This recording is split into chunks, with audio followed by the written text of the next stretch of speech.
Hi. Shit. I'm Ben, and I'm here with Joffrey. Welcome back to an episode of Grandma's Room. Today we are talking You about. just got really far away from your mic.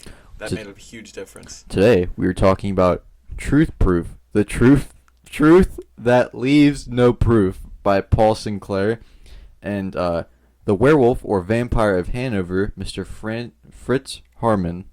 Whoa, is that a werewolf? No. Oh, okay. Would you like to start, my cousinly? What do you want to do? I don't know. What do you want to do? I don't know. Maybe I go and maybe you listen, or maybe you go and I listen. I think you should go and I should listen. I think okay. I'm gonna take a sip.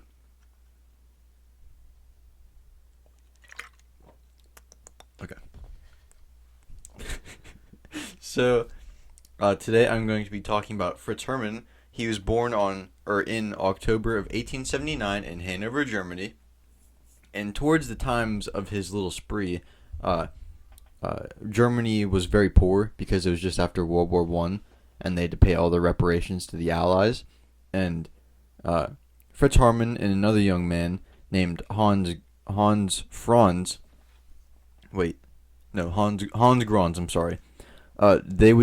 They would use meals to lure young boys from the train station nearby, like to his house, and they would take him to his apartment.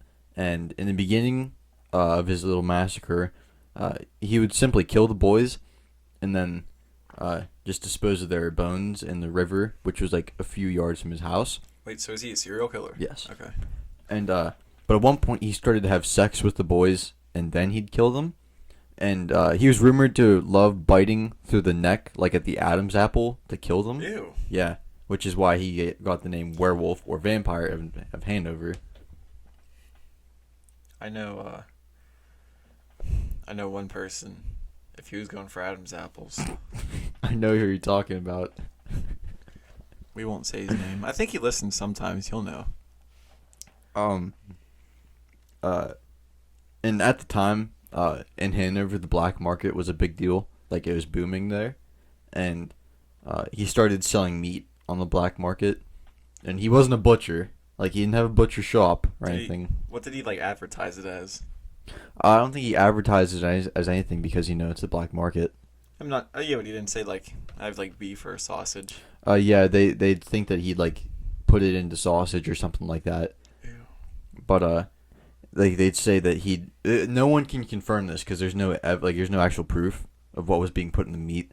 But they think that he would strip the meat off the bones. Because he did for sure dump bones into the river going through Hanover. Mm. But, his neighbors had seen him carrying, very heavy bags out of his apartment.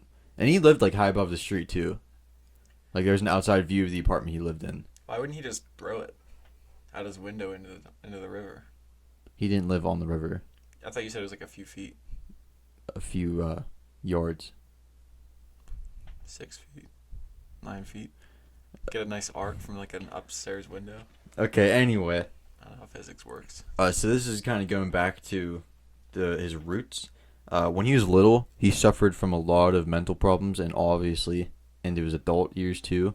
There was a lot of shit going on with him, and he used to dress up in his sister's clothes, and back in the late 1800s, obviously that wasn't accepted.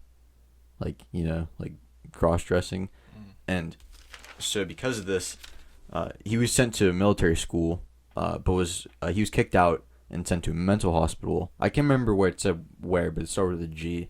And after he got out and he went back to military school, and after a small stint in the military, he went to become an informant for the police in Hanover because he was doing just petty crime, and he would rat on these people, other people. So he's a killer and a rat?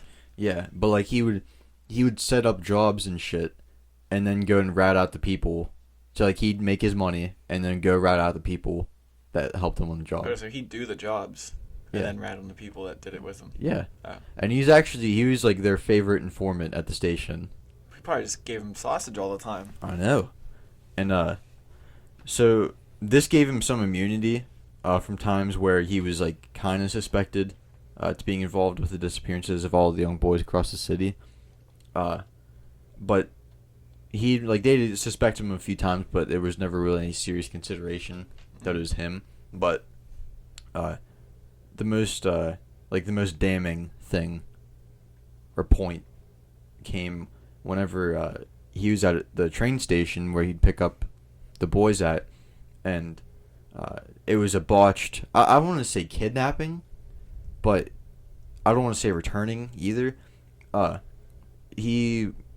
boy and his family got into an argument with him, like a loud argument, and all these people started to watch at the train station, and eventually the police came over, and Harmon said that the boy had fake papers, and he thought that the police would believe him because they liked him, and the boy said that he'd been kept in his house or his apartment for 4 days and raped and beaten. Oh my God. Yeah, and I don't know why he would take him out of the house alive.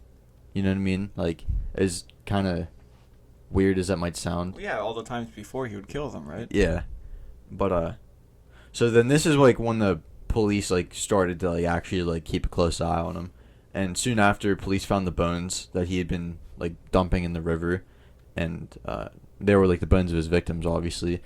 And the video I watched, it was by an American in Germany, which I actually thought was kind of cool. It's this guy who grew up in Wisconsin. He's living in Germany now, and it's kind of weird. He's he has the Midwestern accent and a little bit of a German accent, I guess, just from living over there so long. But it's this Midwestern accent over in Germany. So they have all these old churches and buildings like that. It was just funny. Yeah. But anyway, so they found out that he was dumping the stuff in the river, and the guy said he was being very lazy about it. He'd just walk out of his house. He was elaborate with everything else, meat packing and stuff like that. Getting the kid. Yeah, and he said just a finale like that. He didn't say finale, but just to end it that way so sloppily. What he said it was kind of disappointing. He just kind of walked over and just kind of dumped him in the river. Yeah, didn't even try and hide it. Didn't even try to get it out far into the river. Literally just hit the bank. You could see it a foot under the water. So they tracked everything back to Harmon, and he was arrested, or they arrested him. But they even when they arrested him and Hans, they had no clue what was going on. So they didn't know, they knew it was him, but they didn't know what he was doing. And they found out when they searched his apartment. And actually, I heard his story. I don't know if it's true or not, but one of these times before they arrested him, they searched his apartment because they were kind of suspicious, and they walked through it, and they failed to notice a head of a boy lodged behind the stove. What? Yeah. I don't know if it's true. Crammed a head behind the stove? I don't know if it's true or not, but that's a crazy story. And how do you miss that? Yeah. Did they just do a quick walk through his apartment? Yeah, because they didn't suspect him. They didn't think he was. Obviously they thought something if they were searching his apartment. Well, this was, yeah, but I feel like it might have been they were told by some higher up hey, go search his apartment. We don't want to. We know him. Yeah, so they just go a boop boop. Just to say yeah, we went. Yeah, and so he was also very sloppy where he killed them, because they said that the floorboards were just covered in blood, and the walls and shit were covered in blood, and so Harmon and Hans were both arrested in 1924 for the murder of 27 boys, and they were only charged for 24 of them. They didn't say why the other 3 weren't. A couple were just kind of sketchy, there was not much evidence. And so Hans, they were both sentenced to death by beheading. Beheading? Yeah, a guillotine. Guess that's still a big thing over there. Yeah, and so Hans, he was only sent to serve a 12-year prison sentence, but Harmon was beheaded, and as they were leaving the courthouse after their trial, Harmon dropped a letter just on the ground that someone would find, and it pleaded that Hans was innocent and he had no clue, he was doing all these murders and stuff, and but he still went to jail, and by the end of his sentence, the Nazis they just came into power, and obviously with their concentration camps, wasn't looking too good for him, and he actually went to Bergen-Belsen, which for those of you who don't know, that's like one of the worst concentration camps. Like that's where Was he Jewish? Like, was there a reason, or was it no, it was just just because that he was a was prisoner? it was just because he was a criminal. Oh, okay. And that's where Anne Frank died. So it's serious business. And so he wasn't released.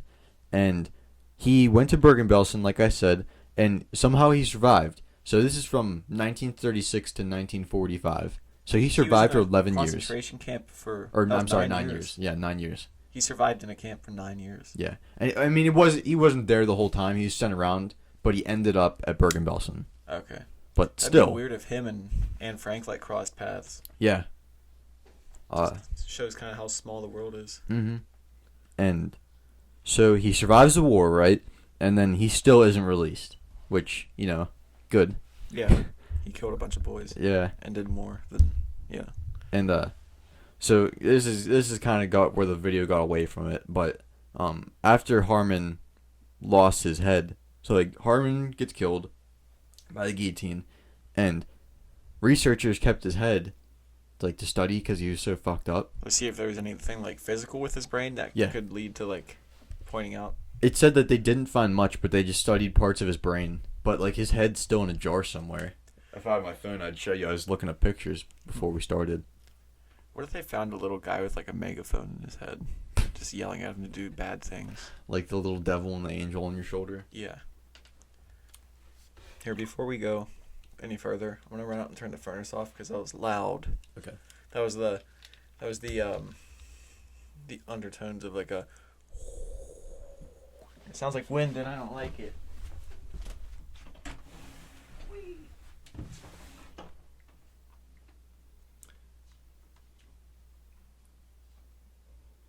Grab yourself a good old-fashioned sheer wine. I think Myra sat on the Xbox remote because YouTube had pulled up AAA space A space A, and there's just a thumbnail of an alien cartoon dancing. Like maybe she put her asshole, like she does on everything, on the remote. She put her asshole in my drink once. Twice. We only bring this up because this morning I slept out on the couch, and once I woke up, I put my pillow off to the side, and she came out and she rested her asshole right on the pillow. Which means Joffrey's doing laundry today, because I'm not putting my head on that pillow. And that's not the first time, like not even the drink thing. She puts her asshole like on like your like if she's laying with you, she'll move and raise her tail and put her asshole directly on your skin, like on your leg. Mm-hmm. She's a weird fucking dog, dude. I kind of think she does it on purpose. You want to talk about Hellier? Yeah, sure. We binged what, 6 or 7 episodes of it? Well, 6.5. Boy, oh boy. I think I want to say this right now. I'm not sure about the second season. But I mean, we've only watched an episode and a half of the second season. So take that with a grain of salt. But I think the first season is much better, more realistic. Oh, really? Well, I'll say this. If I feel like if you get into anything paranormal, there's gonna be out there shit. Yeah, but these last 2 episodes have been about. It was that injured cold guy. Yeah. And he's supposed to be an alien for some like galactic federation or something like that. Ultra-terrestrial is the way they explained it. Okay. So not quite extraterrestrial. I don't know what it is. The third order. That's what they called it. The third order. It's something up in space. I have no clue. It all goes back to like 60s ufology, like back in the 60s when it was like a big thing where like people were actually everyone was seeing shit going around and researching on the ground. Mm-hmm. And I have to say, one, I'm still not convinced that goblins were real, like the alien things that were out in the woods. Okay. I feel like there's more to it, and that was just a way to get them to start researching the thing as a whole. Mm-hmm. And I also feel that about Injured Cold. I don't think that he was an actual alien, but I feel like it's because that story brought so much more into that investigation. I think that was one of the reasons that they like landed on that topic. Like I think, bless you, thank you. I think that story, no matter how far out there it is, I think that it still contributes. It can, yeah. I feel like it's leading them to find more because I don't think It's too complex. Yeah, like if you haven't watched it, it's by Plant Weird. It's Greg and Dana Newkirk. Yeah, and the first season at least, and I guess the second season too, but they start out with like one topic, and they go to this town in Kentucky, and they start asking around, and this one thing takes them down this huge rabbit hole, and it's just like, and they find out this and this and this and this and this, and it all revolves around the one thing that brought them there. Which is the goblin email. The guy that said there's these weird things coming out of a cave and terrorizing his family. Yeah, David Christie. They went to find him. Nobody could find him, but they went to this town, and a ton of people saw things like very similar. Almost the whole town saw a UFO floating above the town for like hours one night. Mm-hmm. There's like this guy that when they were kids, and I think they said still today, there's mine shafts all over the place around that town. It said that like almost everyone's. They were talking about, or David Christie mentioned that there was a mine on the edge of his property. Yeah. And it said that almost everyone had a mine on the edge of their property. So it was an old mining town. Yeah, it was so hard to find where his property was because literally everyone had one. Yeah. But there's this one guy that said when they were kids, and I think he said still today, you'll hear the sounds of like a baby crying coming from that cave. Yeah. And when they were researching it more, I think was John Keel. Yeah. He was like a famous UFO researcher in the 60s. Said a common occurrence, not even in only just UFO cases paranormal. and ghosts and like weird, just high strangeness stuff. That's what they use. You'll hear sounds of like babies crying and car doors slamming, which the modern equivalent to that, like you shut a door today, sometimes the car goes boop boop. Yeah. They were in a cave researching. They were doing that Estes method or whatever, just trying to see if they can get anything to respond. Mm-hmm. In the middle of nowhere, they're so far away. It took them an hour to get to that cave on foot. The thing is, they're in the train tunnel, or they go to the train tunnel, right? So they're already in the middle of nowhere, and then they go down in it, and then they hear it. So it's not like they're just standing at the edge of the tunnel. They are like and it was loud enough to hear on camera because they played it back and you just heard that boop boop. Yeah. It's weird as shit, dude. But and they were doing like the spirit box. It's called the Estes method, the way they do it. Yeah, they have a guy wearing like drummer headphones, which are like. I got really quiet. So this guy's wearing drummer headphones, and they're noise canceling, like so you can hear yourself like doing what you can hear the music when you're drumming. That's yeah, and so they hook the spirit box up to the headphones, and they put blindfold on this guy, so like he's only like nothing can impair what he's hearing. You can't see anything. Yeah. You can't hear anything but the static blasting in your ears. And he like these people are asking questions, like the ghosts or goblins or aliens or whatever the phenomenon is. Yeah, and they're asking questions, and he will yell out like what he's hearing, and he has no clue what they're saying. Yes, and it was strange because not everything, but a ton of things that he was saying was directly corresponding to what they were saying. Yeah, which he couldn't hear. There's one guy, his name is Carl, and he was like, "Carl, listen," and like something about, or be careful, Carl, when he's moving. Yeah, but that also harkens back to the Injured Cold thing. Because in that I don't know if you call it lore, in the story of Injured Cold, one of Injured Cold's friends, his first in command, was named Carl. Yeah. And then his other guy was named Connor, which was that was the guy with son, which Connor was the one doing the Estes method.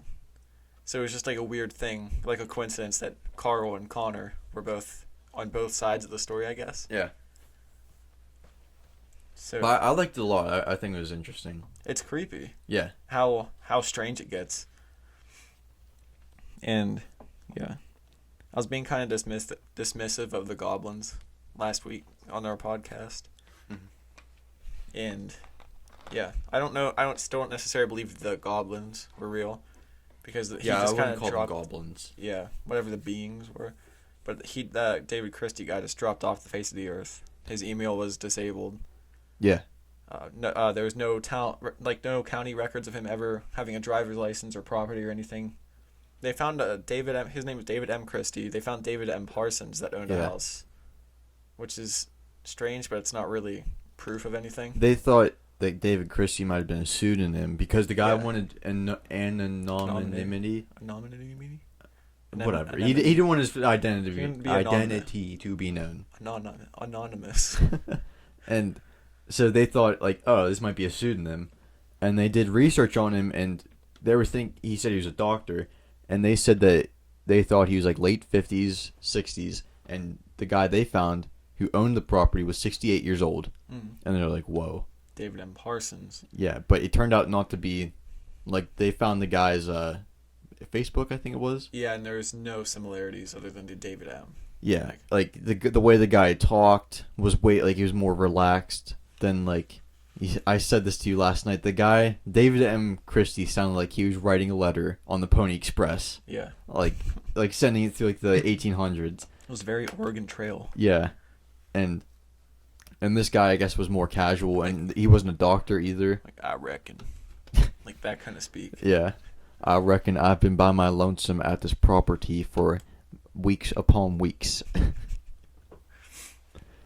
Yeah, dude. I don't remember. Bless you. You okay, son? Yeah, I got something tickling my throat. Ooh.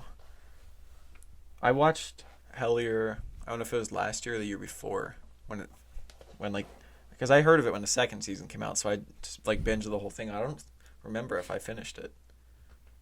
I think I didn't watch the last couple episodes. But I really want to like finish it. Mm. There's a couple books they reference on there too. I really want to get to like research. Yeah. For the podcast. Yeah, it's a strange story though. Mm-hmm. 10 out of 10 would recommend. Yeah, it was really interesting. I want to see where it goes because I don't think they. Yeah, at the end of the first season, they came back. I don't want to say with nothing, but they didn't find what they were looking for. No, not even close. Yeah, and they addressed it. They're like, you're the one guy they called.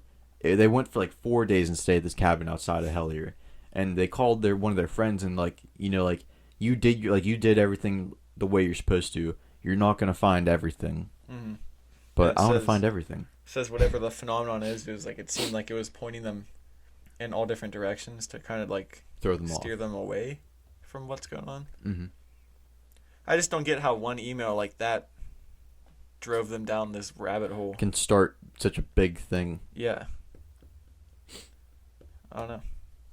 It's a cool one. Mm-hmm. It really makes you think. Yeah. Stimulates the wiener. So you want to get into the tip of my brain? The tip of my brain. The mushroom head of my brain. Oh my god. Want to get into truth proof, the truth that leaves no proof? Yeah. This book it's a collection. It's the first of 4 books this guy has written. It's a collection of like first-hand accounts of strange happenings in the 30-mile radius of Bempton and Flamborough in North and East Yorkshire, England. So it's a specific area. It's like since the 60s, probably before. It's just this, like, you know how they were talking about window areas last night? It's just like that one area where a ton of stuff happens. This is considered one of them. So is the Cannock Chase. Remember we did an episode on that. So is it raining? I don't know. I saw the wind blowing like crazy, but I don't know if it's raining. It probably is. It's been raining for last week. Oh, yeah. So I just, for this week, I just did like a couple of chapters of it. I didn't want to read the whole book on. Bombard the episode. Why? I don't want to damn, that rain's loud. I know. Hear it in the microphones. You can. Yeah. We'll just have to speak louder then. Actions speak louder than words. So one chapter, it's called 1966, A Year of Unusual Activity. This year is, like, a ton of stuff happened this year in this area. So I'll go into the first section of the chapter. It's called The Trawlerman's Close Encounter. A trawlerman's just like a fisherman. It's just like an English term. Okay. Paul Sinclair, the author. What? I'm sorry to interrupt. What if they call it trawler and chips instead of fish and chips? Oh, man. I think a trawler might be more of just like a sailor in general. Since they do everything else wrong. Just kidding. We have very deep English roots. We're like almost completely. Maybe German. you are. My dad is all German and mom is like all English. But you speak for yourself, honky. Actions speak louder than words. I'm gonna keep saying it. So Paul Sinclair was friends with a lot of the fishermen in the Bridlington area. It's just a little, I don't know, I think that might just be a town in that area. They would tell him some of their weird things they'd see around the area.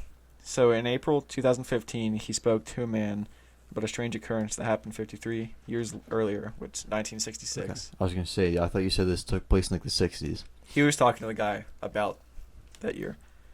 So the man's name was Dennis Jewett, and in 1966, he was with two other fishermen off the Flamborough head, hauling up crab pots. I think that just means crab traps, like how they catch crabs. And there were cliffs along the shore. Like, these cliffs are famous around there. The White like, Cliffs. What? The White Cliffs. I don't know if that's the same one. The White Cliffs of Dover. It's supposed to be like some famous thing. I don't think they're the same. They might be similar. Okay. But there's a lot of weird happenings around these cliffs. Okay. I'll get into it more like later in the thing.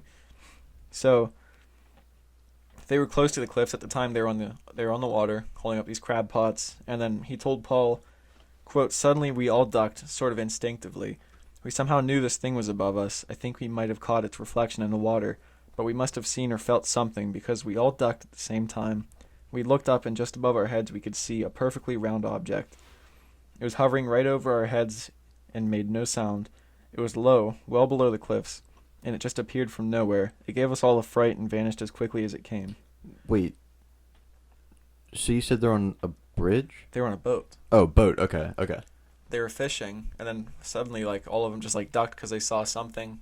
I don't know if it was, like, out of the corner of their eye. They looked up, and they just see this, like, round thing above them. I was gonna say, I thought you said they were on a bridge, not a boat, and they're at the cliffs. And I was like, how tall is the cliffs then? If it was below the cliffs and they're on a bridge, but never mind. Yeah. Just a bunch of tomfoolery on my part. Mm-hmm. So about this object, they couldn't see it extremely well, but I don't know. Like, I don't know if there was like fog or clouds or something, but like they said it was below the cliffs. They said they couldn't see it extremely well, but it was like whitish, yellowish brown, and it was about the size of a soccer ball. For the Americans. Yeah. People all around the area had been seeing these UFOs around the time, and some of the reporters even came to talk to this man about like what they'd seen. So Paul also asked him if he had seen anything else strange in the area, and he said that he had seen some strange lights over the ocean, but didn't really see anything else.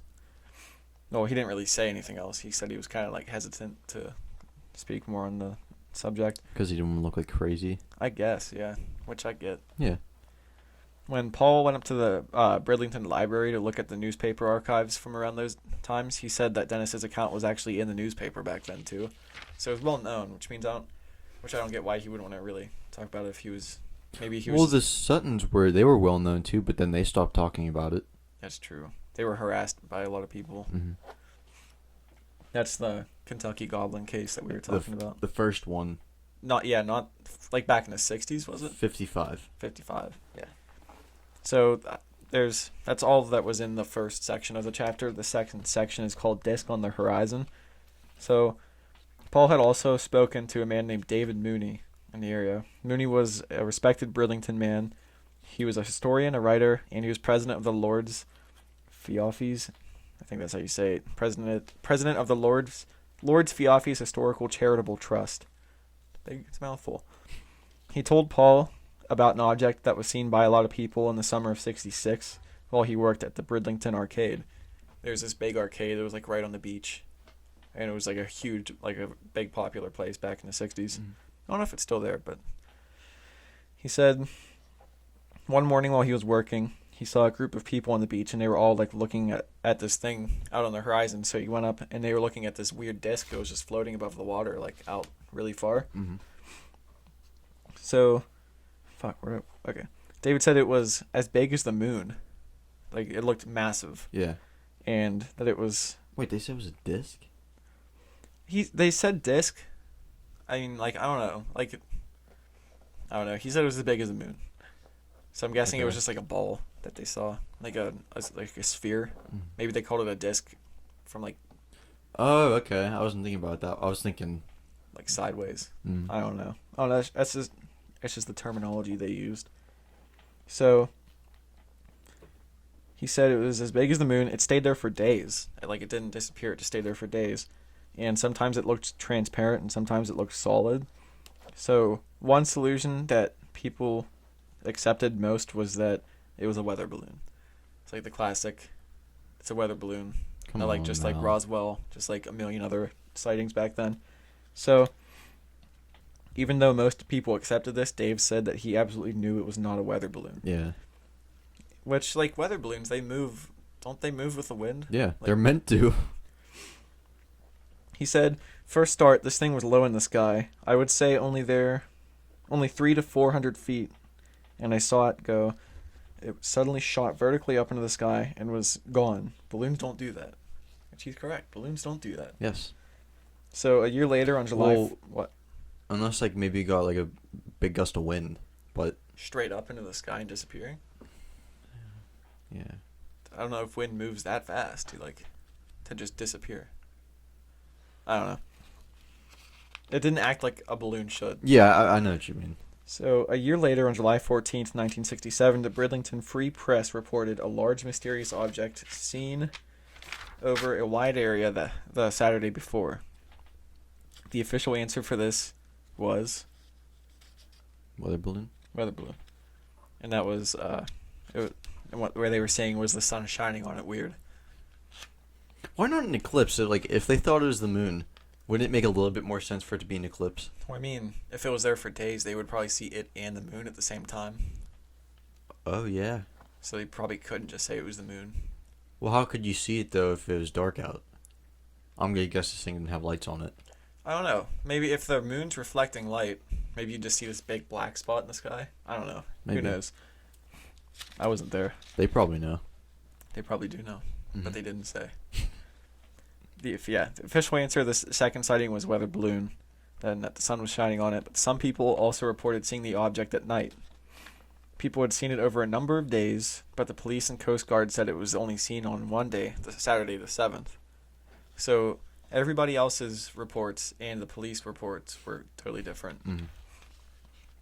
Which back then, like we can notice it today, like people are way more open to talk about this stuff today. Yeah. And they're probably just trying to you didn't see anything. Yeah, just swept it under the rug. Yeah. So Paul Sinclair then goes into a story about when he was a child in 1967. Because I believe he grew up in this area too. Okay. He's researching it because it's his area. Mm-hmm. Him and his dad were sitting in his bedroom, probably playing trucks or something. Just like that. Ooh. Did you do that? What? Whenever the first time I did it, my whole thing just went... Yeah, I accidentally hit the table with my leg. I thought I did that. With your lips. So they were sitting in his room, and through his window they were watching a big ball of light seemingly traveling over the low over the rooftops in Mexborough. I think just another township. And to him it seemed to be as big as the moon again. And his dad told him it was just a weather balloon. And to this day he believes it wasn't a weather balloon. How fucking common were weather balloons back then? It was just an easy answer. To just shut people up, I guess. But yeah, it was just a weather balloon. That's all that there was for that story. It was just a little experience he had. And I heard there's a weird story with this same guy and his latest book. They reviewed his latest book on Mysterious Universe. I can't remember what it was. They were walking back from a New Year's party one year, and they were him and his dad and his mom were walking along this road. It was January. It was kind of cold. They were just walking back to their house from a town hall or something where a party was at. Okay. And they saw these 3 little animals sitting in the road, and it said they looked like they were smiling at them. I can't remember exactly what happens. I don't know. It was some weird. I'll have to listen to it again. It was just a weird fucking story. He would see these things looking in his window at night. I don't know if I... No. Okay. I remember kind of what it was. That part was weird, and then outside his window there was a cattle yard, people would keep their cows, some farmer. And he said he woke up one night and he saw these 2 big black eyes staring at him through the window. And he was in his mind at the time, he was that's weird that the cow's just staring at me. But then when he looked back on it, he was the cows wouldn't be right at my window. But all he remembers really focusing on was the 2 giant black eyes staring at him. And at the time, he thought it was the cow's eyes. But then, looking back on it, he was Okay, I got a few questions to ask. What? Did he live? Well, I'm gonna guess if he lived next to a farm yard or barnyard. I'm gonna assume he didn't live right in town, right? So it's not I mean, New Year's Eve. I get if you don't have a car, you gotta do what you gotta his do. parents were drinking, so they didn't want to drive him back. They were just like, it's not a long walk. We can. Okay. It's like 15, 20-minute walk. Okay. Well, just think in our town. There's some farms that are literally right outside town, like at the high school. Yeah, one farm and that's it. Yeah, but that doesn't mean there's only one farm and that's it. Everywhere. I know. I'm just saying that, like, I would imagine there probably wouldn't be a lot of farms right on the outside of town. And, like, second, like, would if he thought there were cows looking at him, I'm gonna guess that this was on his bedroom was on the first floor. Well, no, he said looking back on this, that explanation didn't make any sense at all. But It was in with when he was, at least the reasoning that that a cow would be right at his window, I'm gonna guess that he was on the first floor, right? I don't think he was. Okay, then like why would you even think a cow was floating? Ben, he was a little kid. He just woke up from a dead sleep and he saw two eyes looking at him and he remembers just watching cows through his windows. And he was like, he said, looking back on it, this explanation made no sense at all. Okay. That, like, he acknowledges that. He's not like, sometimes the cows will walk up to my second story window. I'm just trying to rationalize it. I'm just saying it's weird. Yeah, it's weird. It is weird. But he said he would have this, like, all throughout his life where he would just, like, see something outside his windows and all he could focus on was, like, he felt like the black eyes were on him. That sounds horrifying. Yeah, it does. For a little kid? Yeah. I think he said it still happens. Does he, like, live at his, like family home? No, like whatever the phenomenon is, I guess, it, like, follows him. And I can't remember if I'm thinking of the same story. Maybe it's shadow people. Well, I mean, what if all of it's connected? Like, what if everything paranormal's connected? That's, like, the unifying theory. Mm-hmm. Like, people think it's all the same phenomenon. They were talking about that on the Hellier. Yeah. They were saying that, like, they don't get why people who research UFOs don't get together with, like, Bigfoot and not UFO, like, ghost people, because there's so many overlapping things that they all help each other with. Like missing time. People see a UFO, they wake up in their room, they're like, fuck, that was like, what happened for the past 3 hours? It's like 5 o'clock now, it was 2. There was also a story about a guy, he said he saw this Bigfoot looking thing, and then he just woke up in his room, and then he saw something that, like, reminded him. He said, like, there's this, like, mind control thing that goes over, like, a lot in UFO stories. Like someone will see a UFO, and then they'll just be like, oh, I guess I should go inside and do this. Instead of, like, being like, what the hell's a UFO doing? Like, he said he saw this thing, went to his house, made a peanut butter jelly sandwich, and went to bed. On the Hellier? No. Okay, I was gonna say, I remember hearing that. It was just another story I heard. Okay. But we're way off the topic of this book. Yeah. So, the next section is called A 9-Hour Search. So, on Sunday, December 4th, 1966, the English Coast Guard were sent off the coast of Flamborough Head to investigate reports of green and yellow rockets 10 miles out over the water. People were seeing these green and yellow lights, thought it was rockets. And you have to remember, 66, it's like the height of the Cold War. Mm-hmm. So they were probably thinking, like, oh shit, like Soviet rockets, maybe? Well, either that or it could be a ship sinking. That, like distress flares. Or like a plane going down, anything, like all kinds of stuff. So there were multiple reports of the lights, even from, so people saw it at Flamborough Head. Other reports came in from like 25 miles away from one direction. Other people, it came from 39 miles away in another direction. They were all seeing these like lights over the water. I should have added the names of the towns so people saw that. It was ways away. The following date, 7:30 a.m., the ships came back and found nothing. So, Bridlington Free Press suggested that they were flares, though nobody could explain really what the lights were. Like, that was just kind of like saying it was a weather balloon. Which that would kind of make sense, though, because if they went out, the Coast Guard went out and looked for it, and a ship sank or a plane went down, that would kind of make sense that they didn't find anything. And I mean, I guess it'd be wreckage that would, like a passenger ship, like... There's no distress calls, like nothing. Like but I mean, it can, like something, like especially like a little plane, like that can go down pretty fast. Yeah, but there's also flight logs that they could look at. Yeah, I guess you're right. This plane took off but never landed at another airport. Yeah. Like, there is nothing like that. Like, there is no explanation for it. That's why it ended up in the book, because, like... Yeah. But green and yellow flares were usually used by aircraft.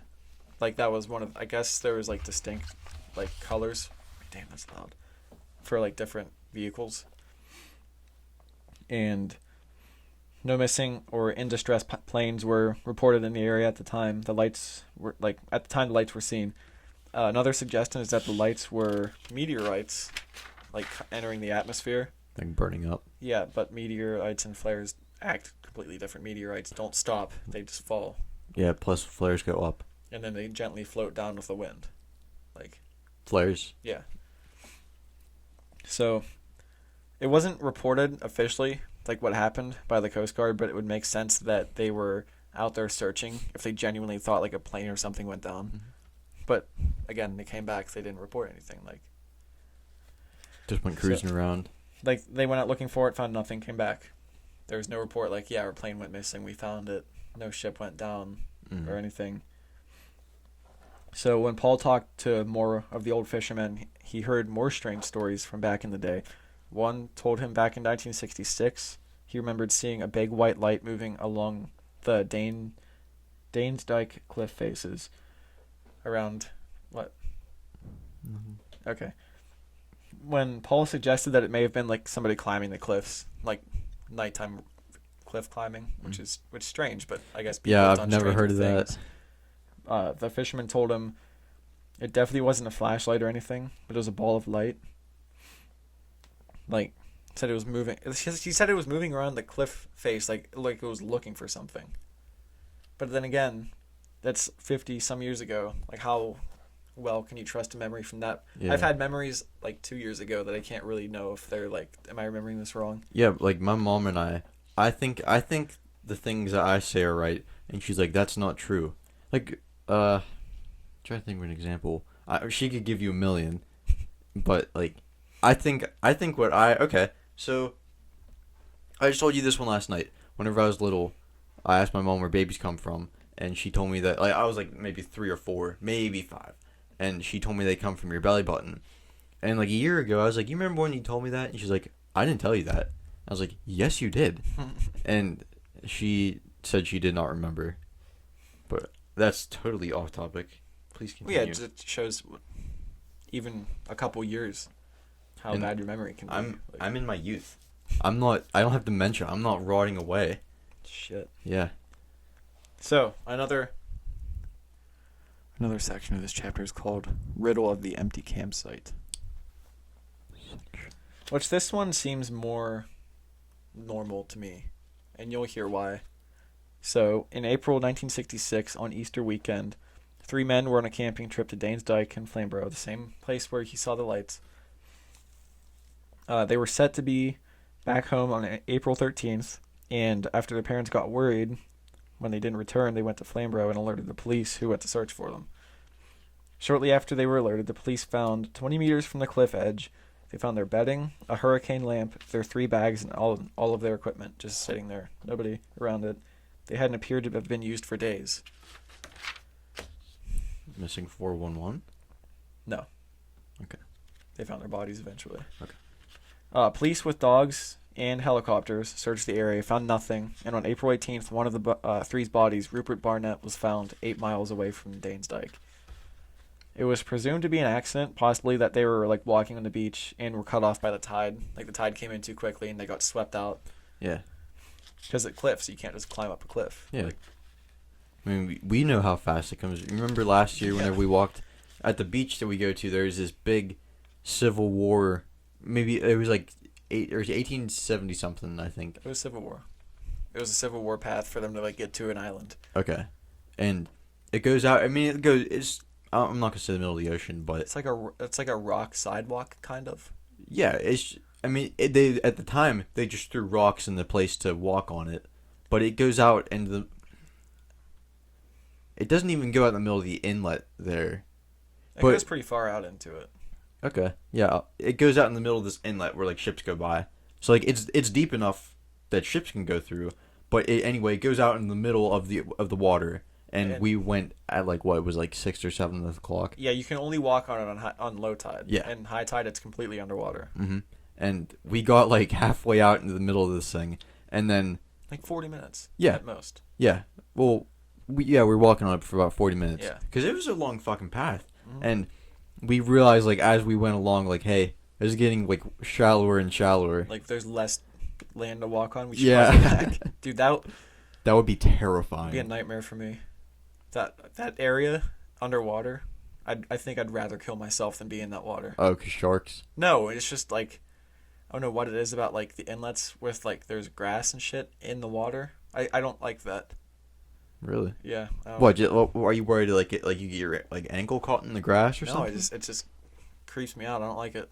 I don't like Gators? being in murky water. I I could- fucking hate murky water. I I don't know could- why. I It's think like I a could big care f- less about murky water, It's a big fear of mine. but all the water around our beach, especially in that inlet, there's a ton of sharks. Like What? apparently a lot of sharks. That's what Terry told me. I don't know if it's true or not, because I asked him if whenever I found out that the Condor, that's the ship that sank, Mhm. it's like the first like state like diving park. Yeah. And I was like, would you do that? He's like, fuck no, there's a ton of sharks around there. I was like, oh, that's a good point. I never heard that. Yeah. I don't know. I'm fine with lakes. I think it might be because, like, subconsciously how powerful the ocean is. And it's such a Yeah. big body of water. It's not like a lake cut off from the ocean. It's still salt water and everything. Yeah. But it's not like you're gonna be getting like 10-foot waves out in the middle of the inlet there. No, it just creeps me out what's under that I can't see. I don't like it. Now, when we're going to Southport, I get a little creeped out looking over because the water, and this is in the same inlet that we're talking about, but out in the water, like that the ferries can go, obviously it's a lot darker. Like it looks like we're just traveling on oil. It's Yeah. so dark. Yeah. I'm better on that because it's like a big boat. I don't know. I just fuck. But if I was in that water, I'd rather kill myself. I see where you're coming from. I don't know what it is. But- I don't know what it is that freaks me out. I feel like that if like there was like maybe like a few inches of water, like I wouldn't be creeped out as long as I could tell where the path was and I didn't walk off the edge. I think I don't want to act cocky or confident, but I think I wouldn't be scared. Feels like a foot of water. That's starting Still to get not. there. It's starting to get up there for me. I mean, you just got to be careful, but obviously you can't see where you're going. Yeah. But I don't know. We're we're way off. way topic. off. So, theory Sorry. was that the tide could have cut them off. Body had no signs of an injury. Dr. G.A. Dibb, who examined the body, It's a weird name, G.A. Dibb. Dibb. He examined the body, said that the cause of death was likely drowning, which makes sense. Yeah, to it's me. reasonable. Nothing about this seems paranormal to me yet. On April 28th, the other two bodies of Eric Reynolds and Stuart Reynolds were found in the water close to Selwick's Bay Beach near Flamborough Head. They were found in a deep water gully, and the coroner later said it was no doubt that all three had drowned, and there wasn't any evidence that they had fallen from the cliff. So they thought it was like they were down on the beach Okay. and got cut off. The only thing is, if they were down on the beach and they got caught at high tide, wouldn't they get some sort of damage? Like, if they're getting through, I'm gonna guess that they like were like out in the waves. Like, if the waves are coming up and like like wouldn't you think that they got like cut or something, or maybe bruises? Unless they just got sucked out by a strong tide and didn't get slammed against the rocks or anything. Yeah. I don't know. There's also a report of another body of an 82-year-old that was found in At the same time. yeah, Okay. on Bridlington Beach around the same time, and that it was suspected to be another drowning death. Like, it is weird that all three went missing, left their stuff behind. Yeah. But I guess if they have like an established campsite and they thought the area was trustworthy, they could just leave that stuff and But I we feel would like fuck with it. you said they had a hurricane flashlight, right? Hurricane lamp. Or I think it was just like hurricane a style of like camping lamp. Let me look it Okay. up real quick. I don't know. Because I feel like at least, I think I would bring that with me, especially like if they, was it on when they got back? Do you know?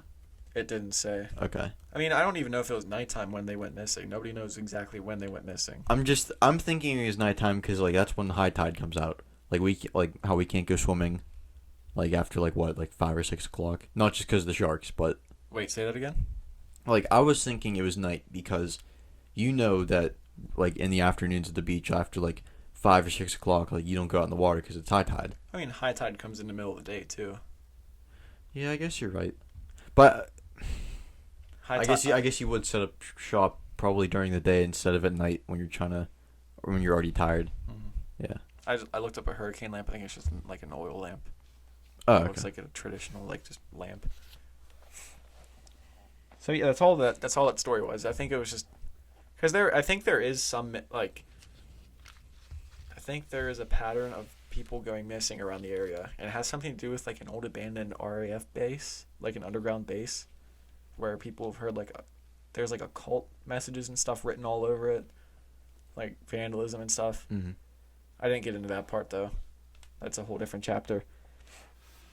So around the same time, there's also a live broadcast UFO sighting in the area. You ever hear of pirate radio? What? It's fuck. I want to research it for a topic one week, but there's these radio stations. It was from a boat, offshore, and I don't know if it's because the laws in the country were for radio broadcasts they had certain laws. Oh, if they're off the land, I see what you mean. It's different. I don't know. I have to look into that. Would they be like this? Aye, me hearties, we see a UFO flying above the cliffs of Dover. Arr! Get a close up of that first mate Johnson. I don't think that's how it went. Just saying. That's just what I was thinking in my mind when you said pirate radio. Pirate radio? Mm-hmm. Maybe we'll steal some booty or some plunder from the UFO. Arr. I don't think Oi. Aye. Anyways, 1966 again, because this whole chapter is 1966. Okay. Radio 270, it was Yorkshire's first offshore pirate radio station, had suddenly begun telling their listeners about a UFO that was hovering above their ship, telling everybody that a ball of glowing white light was above their ship. They said they didn't know exactly what it was, but it looked like it was low in the sky, and a retired Coast Guard man told Paul that the same night his crew reported seeing a strange object in the sky, and he remembered the official explanation at the time was weather balloon. I'm getting real sick and tired of these goddamn weather balloons, dude. Mm-hmm. In the area, there's also called intelligent light forms. You know how that ball of light looked like it was looking for something? Yeah. They're often said to be Chinese lanterns, but some of the lights have been seen moving at insane speeds, how that light shot up into the sky and just disappeared. Wait, that one that you were talking about, the moon one, the disc, was it glowing? I'm not sure. They didn't say if it was glowing or not. Okay. Many farmers in the Wolds, which is an area about 15 miles away, WOLDS. It's like wolf, but with an F instead of the D instead of the F. They said that they've seen them, but they don't want to talk about them, and to them it's just another thing that happens on their property that they just accept. It's not unexplained. They don't want to mess with it. Mostly, don't ask, don't tell policy. Yeah. Or don't kiss. Wait. Don't kiss and tell? Yeah, kiss and tell. Fuck, where was that? Mostly, the lights they see are orange and yellow, and sometimes they're blue and white, and they've been reported in the area since ancient times. They see lights moving around. The blue lights haven't been reported over the ocean. It seems like the only ones they see over the water are yellow and orangish. Which I wonder if that has something to do with the air over the ocean. Well, you said they're orange and blue? The orange and yellow, and then sometimes they're bluish white, but the bluish white ones are never seen over the water. You remember Skinwalker Ranch whenever the guy was sitting on his deck and he was looking through the scope of his gun? Is that where the thing crawled out of the light? Yeah, and it was orange and blue. Blue circles. Wait, I don't remember. There was these I don't orange, remember the color. I remember the story. There was orange and blue orbs, and there was something peeking out. It was an orange ring, and he said it was the sky was different, so it looked like he was looking through a different dimension. He said it looked like he was looking through that hole into blue sky. Yeah. Yeah. That's yeah. That's another thing. All these things have connecting just similar characteristics. Yeah. What are they? Synchronicities. That's what they were calling them on the show. Would you consider that a synchronicity? Synchronicity is something that happens I'm thinking of this friend, and that dude went to call his friend, and he was like, "Oh, I was like 5 seconds away from pressing the call button." He was searching him in his contacts to call him. Yeah. I don't know. I don't know if you'd consider that a synchronicity or just like a similarity. I think you're right. I think it's just a similarity. It's just weird though. Yeah, it is weird. That's part of the whole grand unifying theory thing. Mm-hmm. They're like, maybe this is all the same thing because there's so many similarities between all of this stuff. Yeah. So, okay. Back in 2009, Paul, the author, he was helping a friend at night work at the Bempton RSPB Bird Sanctuary and Nature Reserve. They were installing new flooring. His friend just called me. He was like, "You want to give me a hand with this?" So, being a good mate. Yeah. They had to do it at night because visitors are there during the day. So they don't want to be like using jackhammers ripping the floors up when people are there. So around 10:45 p.m., he stepped outside to take a break. And from where he was standing, that RAF Bempton base, that Royal Air Force base, was off to his left. He could see it. And then about 500 meters to his... Or that was to the right. Or wait. I wrote left on both. I think... Okay. The base was to his left. Okay. And then 500 meters to his right were the cliffs that overlooked the ocean. So he saw 2 orange lights in the sky at the time. He thought were like afterburners from like an Air Force jet.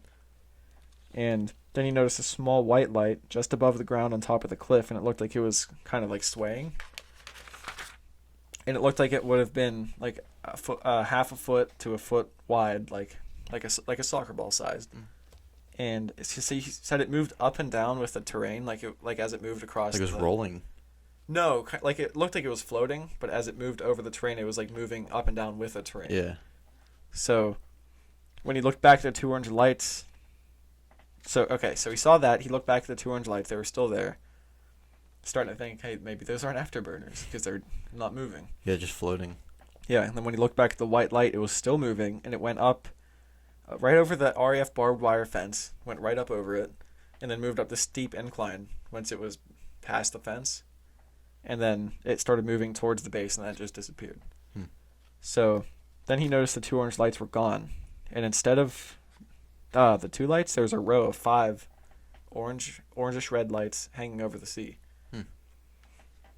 So later he asked a bird sanctuary employee if they'd seen anything strange in the air, like the sky during their time working there, and he immediately said yes a few times. Like, it was normal. Just matter-of-factly. I don't know. He didn't say how he said it, but like he's seen... Yeah. He was like, absolutely, we've seen stuff. So that employee, he said one night that they were closing up for the night, and a fisherman they knew showed up looking terrified and said he had just... Okay, he showed up looking terrified, and he told them he had just set everything up to fish. He would like fish off the cliffs. So he had just set everything up, and he noticed this bright star that he hadn't noticed before. And as soon as his eyes like focused on it, he said it was right above him. Like it was there, and then he focused, and it was right above him immediately. Like that's what people like the Chinese lantern theory. It's like impossible to move like that. Yeah, I mean they just float. Yeah. Or I don't want to say float, but they go with the wind. Like it looked like they glide. Yeah, I don't know if it like blinked out and was just right above him, or what, or maybe it was in his mind. But he said, like, it was right above him. He said everything around him was so bright that it looked white. Like everything around him was just like covered in white light. Mm-hmm. And then as soon as it happened, it just disappeared. So it was like he sees it, it's above him, it's gone. And he said it felt like it made some mental connection with him. Like he said he felt it in his mind, which is strange. Like I don't know what that means, but like it kind of like makes sense if like as soon as his mind focused on it, it was right above him. Mm-hmm. So I wonder if that was like it actually moved, or that it was like in his mind that he just saw it. Like it was I don't know. So there's a light form encounter in Whitby, 1984. Paul was anonymously contacted through the ILF UFO website about an encounter in Whitby, North Yorkshire, in 1984, and it's a very long quote story, so I'm just going to read it right from the book. I don't want to, like, do it any injustice. Let me pull this honky up real quick. Okay. It says, my car broke down on top of a deserted moor road. My girlfriend and I had no choice but to leave the car and walk home. Always a bad sign. We saw a red light, but didn't take much notice at first. Nice. Thank you. assuming that it was a tail light of a motorbike. So I guess they just saw this red light in front of them. Our primary concern was to get home, a journey of some 7 or 8 miles away. We were on foot, and there were no vehicles passing. With nothing else as a distraction, we realized that the red light was still there. It maintained a constant 2 to 3 feet off the undulating surface of the moor. It not only moved... Of the what? The moor, the road. She sees that it was like a moor road. It not only moved so smoothly as if it was on rails, but was completely silent. Although the distance parallel to us walking was about 30 meters away, we could hear sheep moving through the undergrowth at 20 meters. So if this light did make a noise, it was inaudible to the human ear, or was quieter than the rustle of sheep moving slowly through heather and grass. As the road bent to the right, so the light kept the same distance from us, eventually we came to a gradual slope that led down towards the main Whitby Guestborough Road. The light remained still. It would not follow or keep with us, so I went back. I got a strange impression that something was saying, "I am here and will not harm you. Do not be afraid." I started to walk slowly towards it, yet it stayed where it was. My reasoning was that we were vulnerable up there, and if it wanted to, it could have hurt us, but it didn't. Makes sense. Kinda. I wouldn't walk towards it still. Yeah. So we had nothing to lose and everything to gain from investigating it. My girlfriend was frightened at the thought of me going over to the red light and leaving her, and she started to cry, "Please don't leave me." I said that she should come with me then, but she remained frightened at the thought of that also. I was caught between a rock and a hard place, so I went back to her. The light stayed on top of the moor. I never saw it again. I visited the same area many times since, hoping I might see it again. The following day, when I went back to retrieve the car, I looked for any signs of burn marks or flattening of grassland over the route it had taken. I could find nothing. I am a hypnoanalyst by profession. I am logical, and I like to think that there is something out there, but I don't believe it without finding the whys and the wherefores. I am open to all ideas without being pushed either way. If I had reported this, to whom could I have told? We weren't assaulted or abducted, and we were not harmed or put under any sort of influence. There is no technology that I'm aware of to be so advanced as to move independently without noise or visible source of power. So they just saw this light moving in front of them, keeping pace, and then it stopped. Didn't make any noise, and then it just disappeared, and there's no sign of it being there ever. And this is a common kind of occurrence in that area. So yeah. Well, the Injured Cold, he pulled a guy over, or forced a guy off the road, which is it's not that similar, but still weird that. Yeah, but that wasn't a light. He said he saw his whole ship. Yeah. That story's crazy. Mm-hmm. But there's so many unbelievable stories out there, but then it always goes back to the one thing: what if one of them is true? Yeah. Is there really that many liars? It's Ben Franklin said something like, it's better to have 1,000 guilty men free than one non-guilty man locked up. You kind of get what I'm saying? So in this case, the parallel would be it's better to believe one story. It's better. What about better to keep an open mind to all the stories? Or yeah, it's better in to case believe one of them is true. Yeah. Than to say all of them are wrong. Mm-hmm. Is that kind of what you're saying? Yeah. So yeah, there's a lot of these that I don't believe at all, but some of them are just they're just weird. It's hard to bash them. Yeah. I don't know. That's all I have for truth, proof that leaves no truth. Wait, the truth that leaves no proof. So yes. So what do we got, dude? Any news? China rocket's fallen somewhere. Oh, that's right. They just launched it, and I guess something happened, and now is it the fuel tank of it that falls off? I thought it was the whole ship, but I could be very, very wrong. I think it's that part when the fuel runs out and it falls off, and then they're I guess it's just gonna go anywhere. Nobody knows where it's gonna hit. How can we not figure out? We can find asteroids thousands of miles away, and we can't even find one goddamn spaceship. They know where it's at. There's just such a big window of when it's gonna hit. Nobody knows where it's gonna hit. But how are they not tracking this thing right now? I'm gonna look it up. I'm gonna see if it hit yet. Wow, I looked up Chinese, and Chinese rocket was the first thing that came up. Well, yeah, it's pretty. I bet it's pretty popular. 2 hours ago, to crash into Earth this weekend. This week? Oh my God! Do they not know that I have a time to keep? I have a schedule to keep. I'm curious. Trying to see.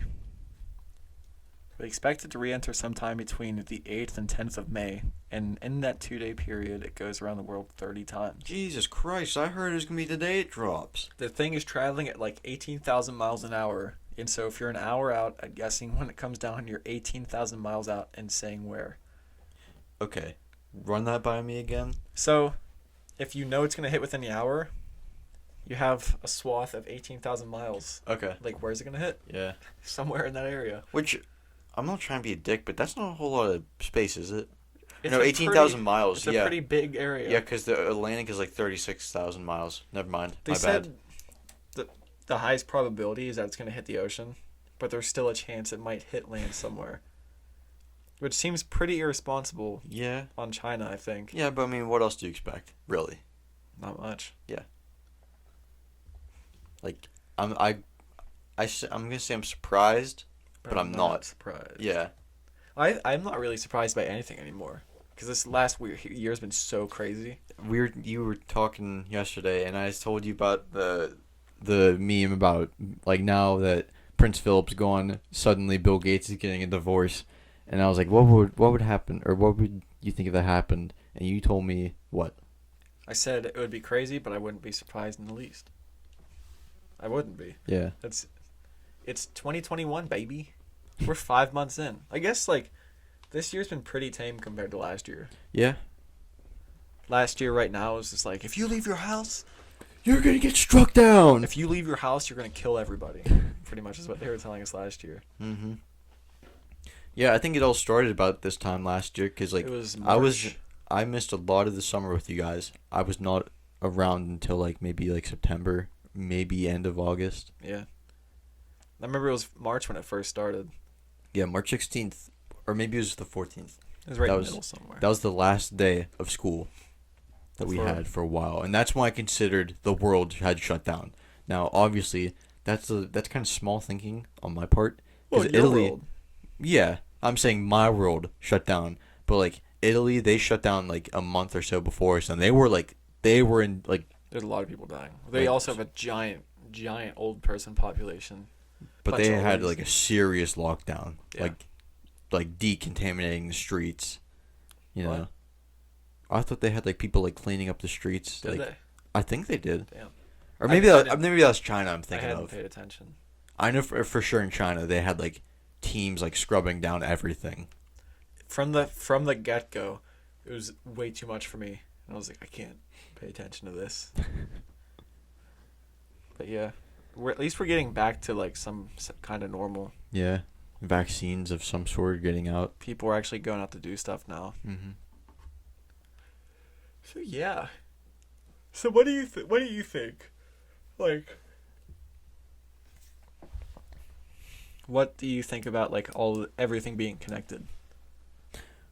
I think it's crazy that you can draw so many parallels to like from all these different like diverse subjects, from like cryptids to ghosts to Yeah. UFOs to like things like I would not associate Bigfoot with a UFO, but now granted on that show I don't think they had a whole lot of parallels between that. there have been some out there stories about Bigfoot coming out of UFOs.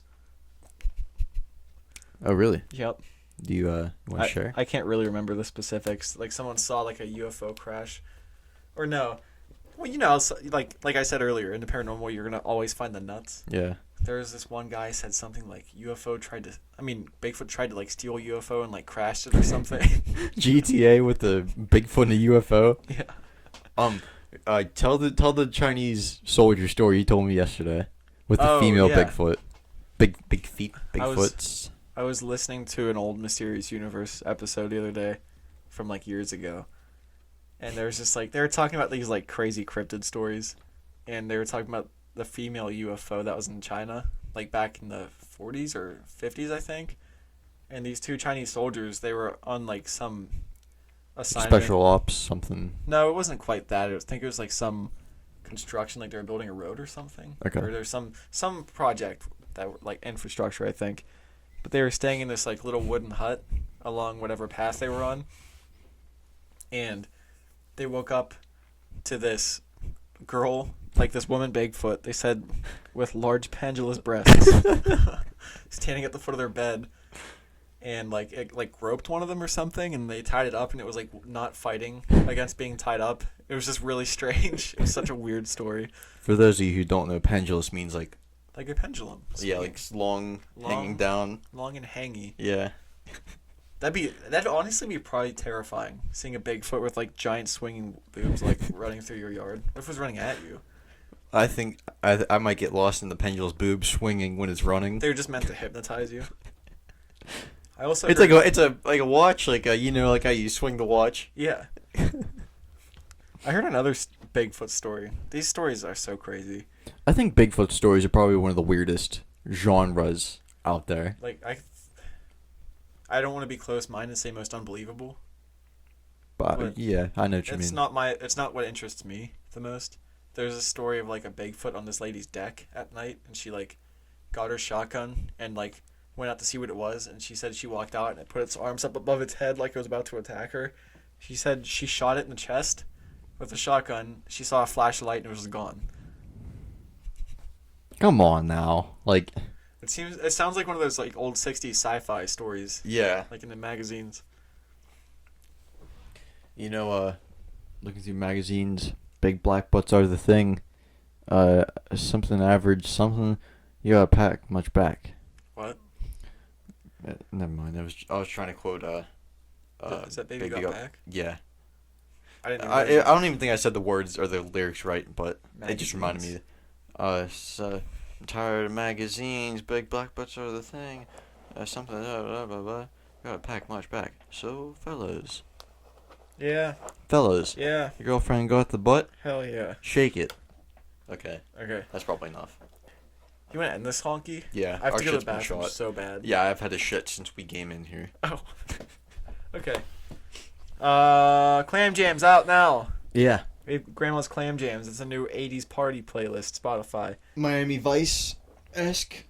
Vice-esque. There's some Motley Crue. There's some all kinds. Oh, I just got the pee shiver. Follow us, YouTube, Rumble, Grandma's Room Podcast, Instagram, Grandma's Room Podcast. We should probably make a Facebook page soon, since they're starting to do podcasts. Yeah. You can find us on iTunes, Spotify, Stitcher, Google Podcasts. Is that it for audio? Google? Did you say Google Podcasts? Mm-hmm. I think so. YouTube? Yeah, we're on YouTube, Rumble, all that. We're just trying to extend our reach. Into everything. So, yeah, check us out. We're usually out Mondays at 6 a.m. Lately, video's been kind of weird. I could not get it to upload for like 2 days. I don't know what was going on. But, yeah, we're doing our best. Yeah. So, just gotta stay golden. Thank you, grandchildren, for coming down to Grandma's Room Podcast.